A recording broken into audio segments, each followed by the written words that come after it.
मुख्यमंत्री भूपेश बघेल क्या कुछ कह रहे हैं, आपको सुनाते हैं।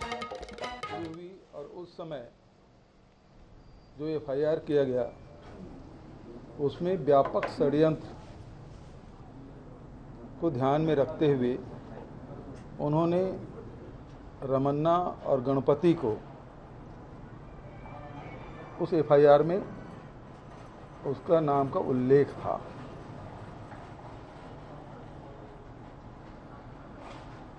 दो 2014 अगस्त तक गणपति और रमन्ना का नाम था। इस बीच में गणपति और रमन्ना के संपत्ति कुर्क करने का आदेश भी हुआ। हालांकि थोड़ी बहुत संपत्ति कुर्क की गई, बचत नहीं मिला करके छोड़ दिया गया। सितंबर 2014 में प्रारंभिक रिपोर्ट एनआईए कोर्ट में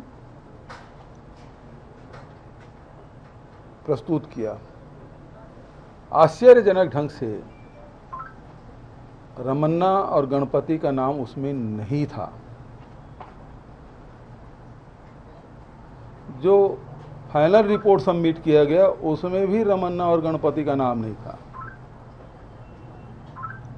सवाल इस बात का है कि मोदी सरकार, भारतीय जनता पार्टी की सरकार रमन्ना और गणपति को क्यों बचाए,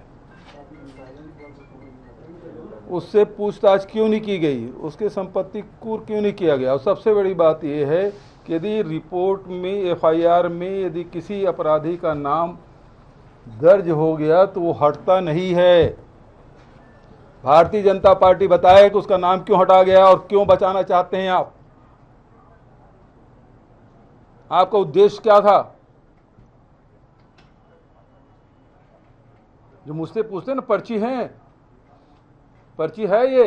अब भारतीय जनता पार्टी के लोग जवाब दे इस बात का, एफआईआर में नाम होने के बाद उसे हटाया क्यों गया। दूसरी बात, जो आयोग गठित किया गया, आयोग की रिपोर्ट आया, आप सब जानते हैं राज्य सरकार ने आयोग का गठन किया था, राजभवन में उसको सबमिट किया गया।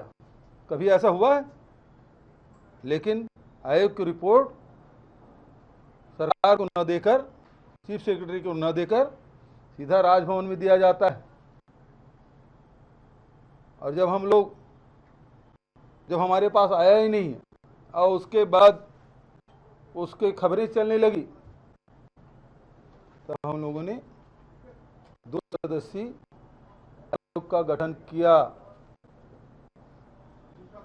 और आयोग के गठन करने के बाद उसको स्टे कौन लेता है? उसको स्टे लेता है धर्मलाल कौशिक। और उसकी वकालत कौन करते हैं? जेठमलानी, जो भाजपा का सांसद।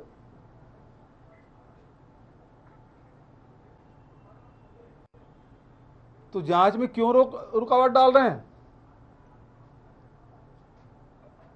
ये वही धर्मलाल कौशिक जी हैं जो नान घोटाले में भी पीआईएल लगा के स्टे ले बैठे।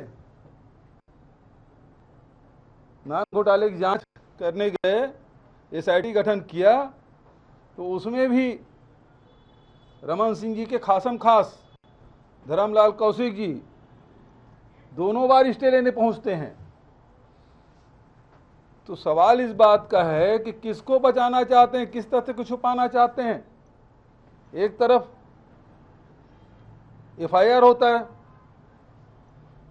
हम लोग एसआईटी गठन करते हैं, तब एनआईए जाग स्टे ले लेती है। जीतू मुदलियार एफआईआर करते हैं दूसरे बार, तब भी एनआईए जाके उसमें स्टे ले लेते हैं कि नहीं होना चाहिए। और दूसरे बार आयोग के जब गठन करते हैं तो धर्मलाल कौशिक जी स्टे लेते हैं। ये किस मुंह से बात करते हैं? तो जो सवाल मैंने उठाए हैं उसका जवाब दे भारतीय जनता पार्टी।